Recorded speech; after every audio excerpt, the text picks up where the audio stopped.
Hello, good morning. Today is August 25th, 2017. I almost said 2016. Well, it's too late in the year to have almost made that mistake. But anyway, today we're going to talk about,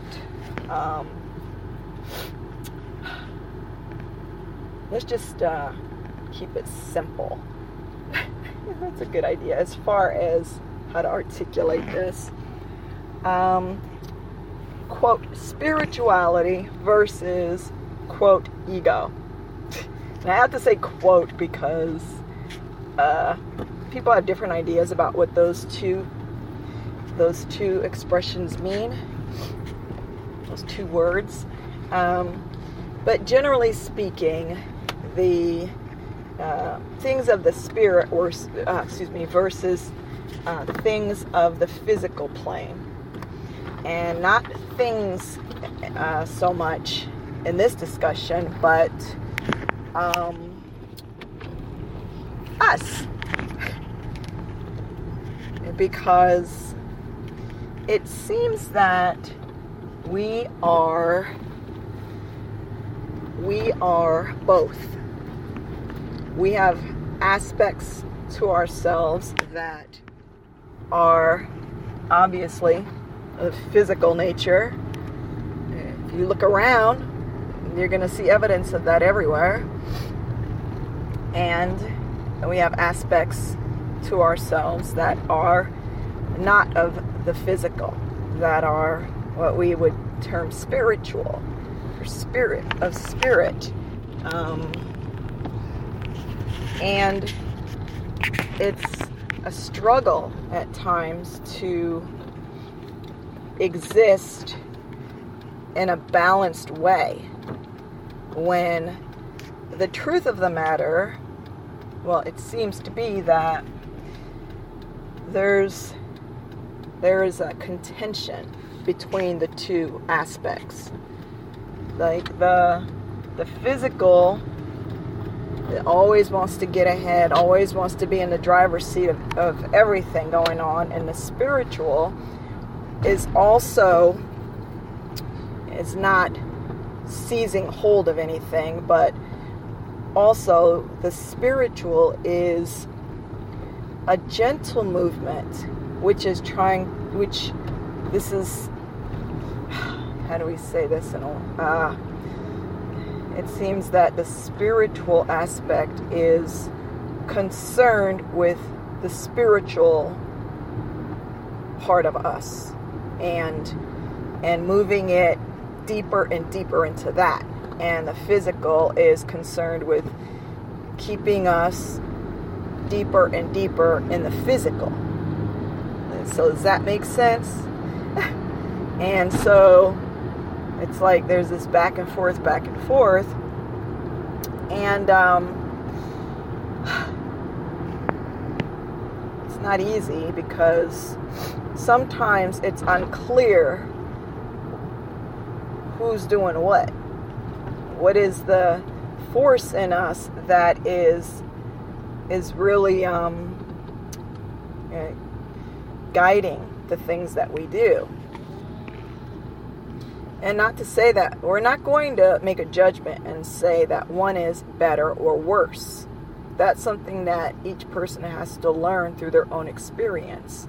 When I allow spirit to have more of an influence over the things that I'm saying and doing, thinking, feeling, how I'm behaving and living or whatever, what are the effects of that?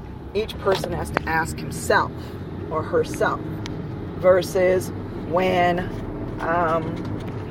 I allow the ego aspect of me to be the driving force behind the things that I'm saying and doing and thinking and how I'm, working it out in this life.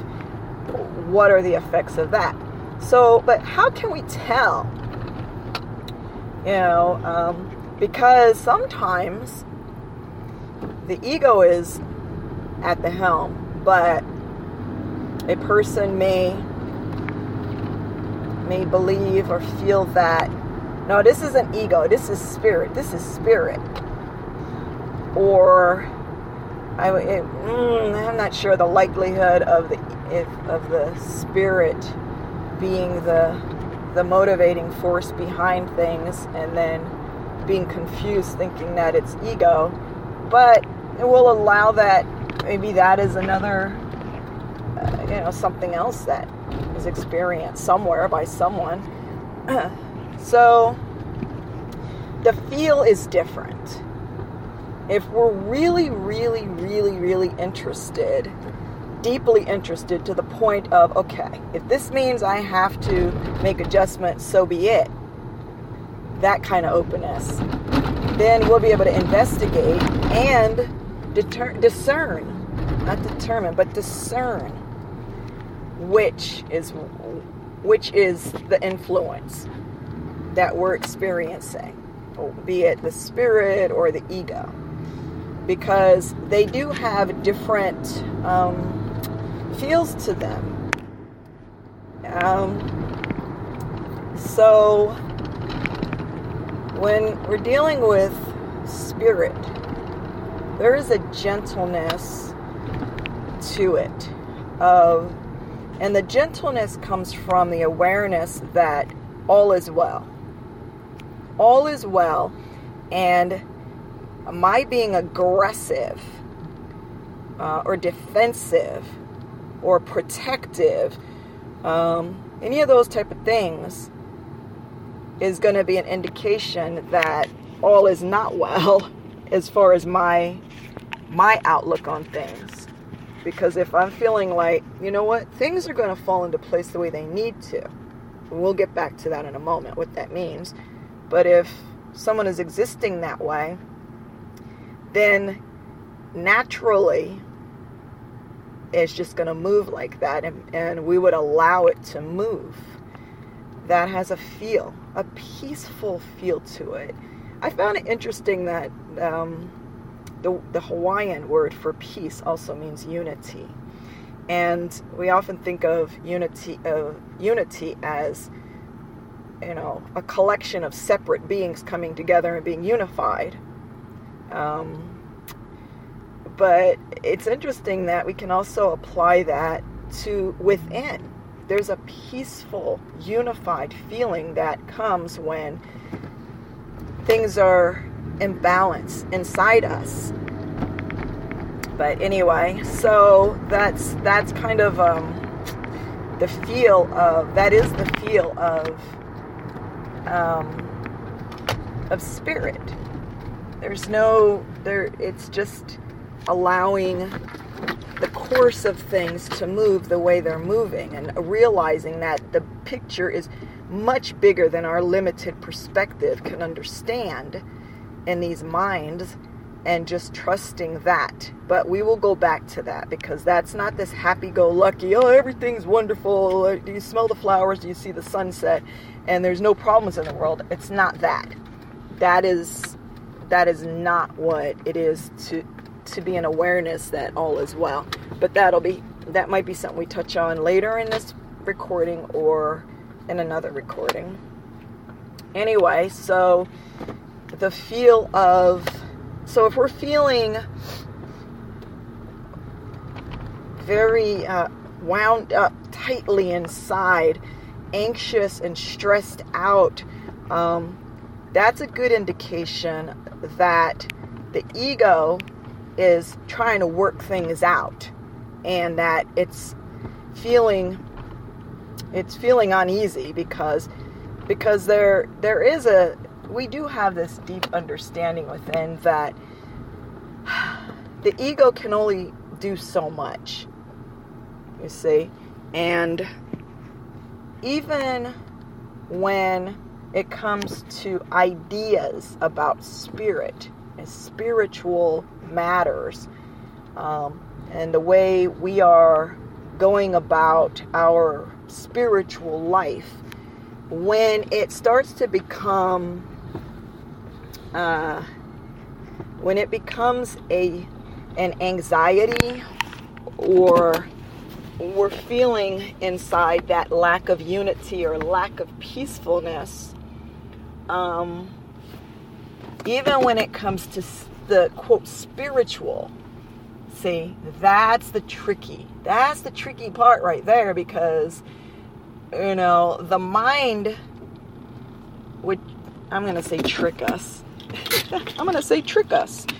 Would trick us into believing that as long as the subject at hand is one of a quote spiritual nature, the ego's not in it at all. Because I'm talking about church, I'm talking about the Bible, and I'm talking about these other holy and sacred writings. I'm talking about God. I'm talking about, everything is connected.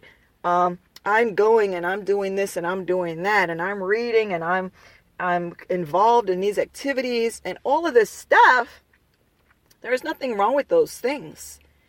But when they bring with them this anxiety or this unrest inside, sometimes even a turmoil,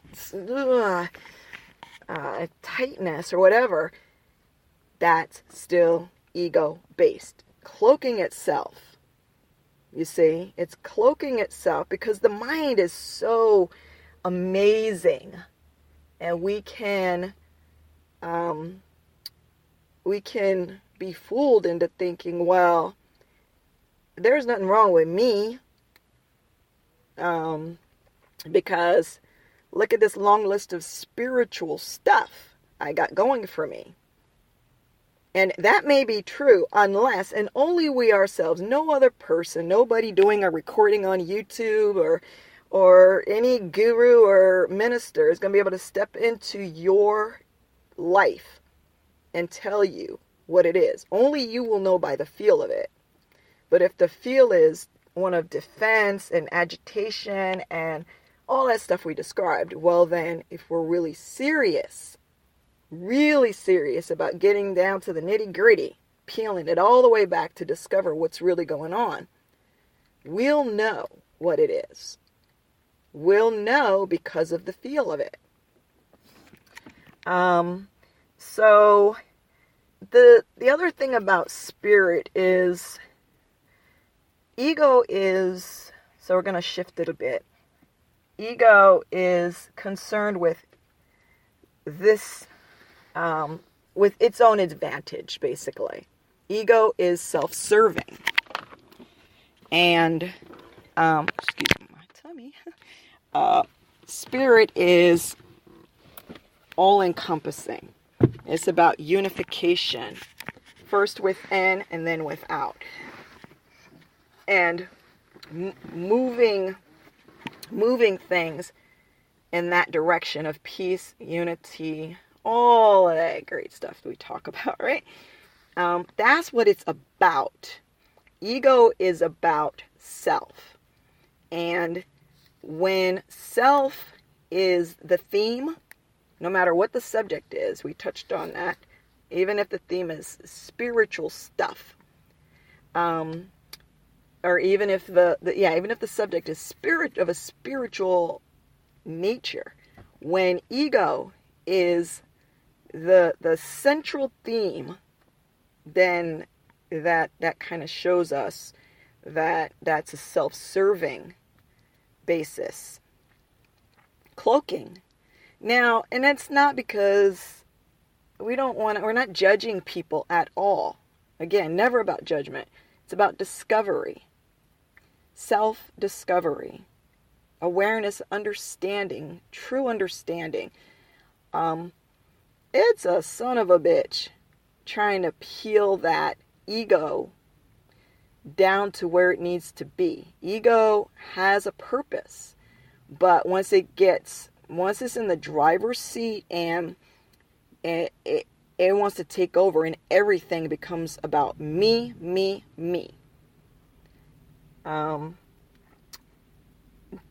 Deep inside, that's what it becomes about.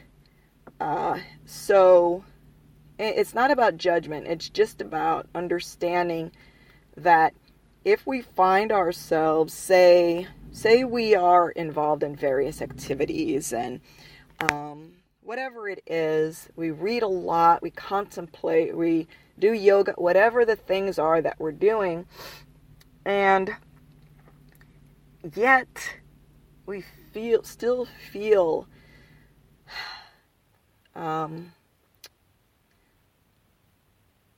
this, what is it? Oh man, it's very hard to put this into words. Okay, so if we're still saying, what am I getting out of this? I'm doing all this shit. I'm working my ass off. What am I getting out of it? What is the subject of that question right there? Is I, me. You see? And spirit will bring its rewards, but it won't be the stuff that ego will satisfy ego. Ego is all about what's in it for me. Not in that nasty tone, but that is the question. Okay? It's about me. And so if we're feeling dissatisfied or unfulfilled and frustrated, even though we're going and going and going, doing the things and all of that stuff of a spiritual nature, and are just like, yeah, I still feel like I'm getting the short end of the stick here. Okay. Again, now, we got to step back and say, okay, what's really driving all of this stuff all of this activity and stuff that I'm involved in of a spiritual nature? Okay, so now we're going to shift it again into, okay, ego doesn't want to know the truth about things, okay? Because the truth about things is going to, the bottom line is, it's going to tell ego, okay, you need to move over. You can't be in control of this thing. And ego, deep inside, realizes that, doesn't want that, and will fight against that. Spirit is about bringing that to light. Spirit is about, all right, here's what's going on. I'm a light. Not me. I'm not a light. Spirit is a light. A light shining so that the truth will be shown. What truth? The truth of why we do what we do. If we want to know it, Spirit will show us, and it won't feel good when that happens. It doesn't feel good. Because we're used to the way the other thing feels. And when Spirit says, okay, I got some good news and I got some bad news for you.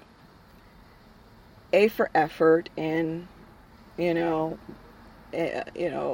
realizing that Spirit is a thing that's going to bring you to true peace and contentment. And so moving in the direction to understand the things of the Spirit. You get kudos on that. Way to go. The bad news is still coming from a place of ego, and that's okay. We're going to work this out. But you got to trust me on this. You can't, you're going to have to let go of this control thing to make things happen for yourself. Because again, self is, and the other thing is that you can't be motivated with an agenda for self and wanting, and also motivated by the needs of the whole and love and peace and unity. We're never motivated by both at the same time. It just doesn't. It's just like trying to think about two different things at the same time, or trying to look at one of those funky pictures where it's like, oh, is it a vase or is it two profiles facing each other? You can't see both at the same time. And we can't, I'm sure you can think of other examples of two things you can't do at once, but we cannot be motivated by the care and love of the whole and the interests of the self. Okay, so spirit is about shining the light down on that, and is actually the beginning of wonderful things to come to the realization that, yeah, things have been a little bit, not exactly aligned the way I thought it was, and so I'm willing to trust and let spirit guide, and spirit will reward the way spirit will reward, and it won't be in a way that will inflate the ego. Because sometimes, because the ego wants recognition, for one thing, all right? And we're not saying there's anything wrong with being acknowledged, someone saying thank you when we do something for them. But the ego drinks that stuff and wants that stuff. And if we're finding we get frustrated because we're working so hard to do the things that we've been told we're supposed to be doing, but we're not getting the appreciation from the outside. See, that's another indication that that ego is at the helm again, in the driver's seat. Because spirit is not concerned with recognition.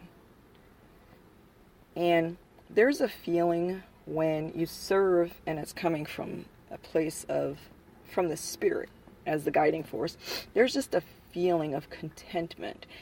You don't need to know how everything's going to play out, and you don't need to have people acknowledge and thank you for whatever you feel is really a small part in the whole movement of spirit.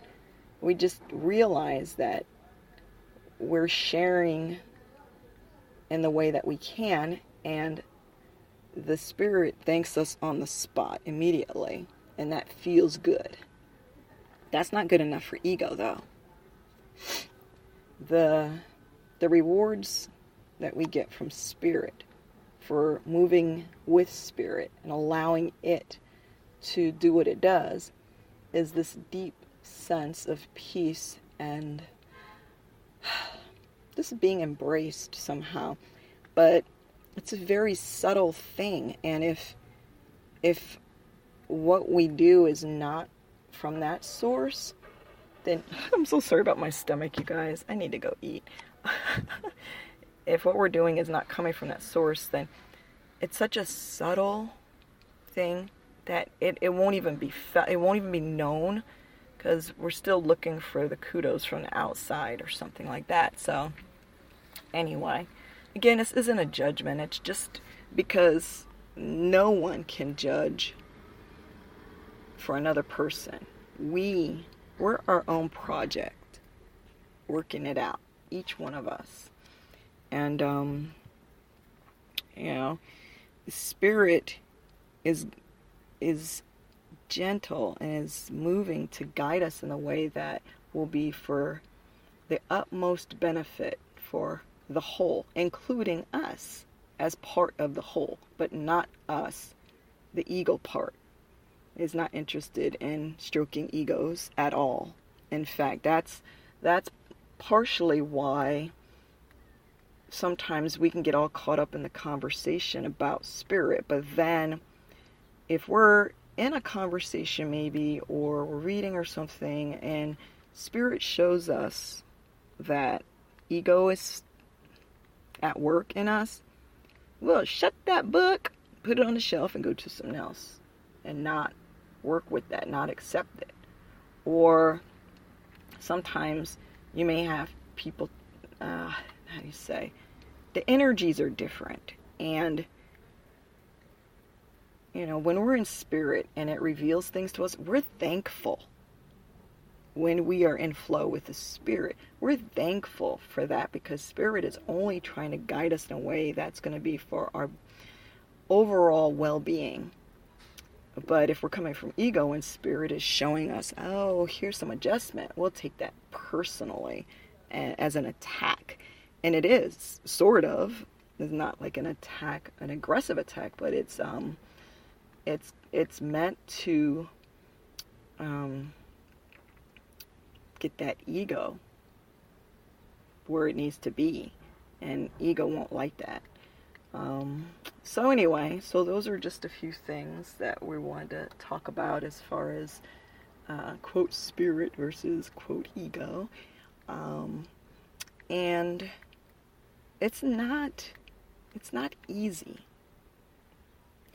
And one other thing, this has gone really long. One other thing is that many of us, myself included, have trust issues because of background and upbringing and different personalities and stuff that have come into our journey on the way.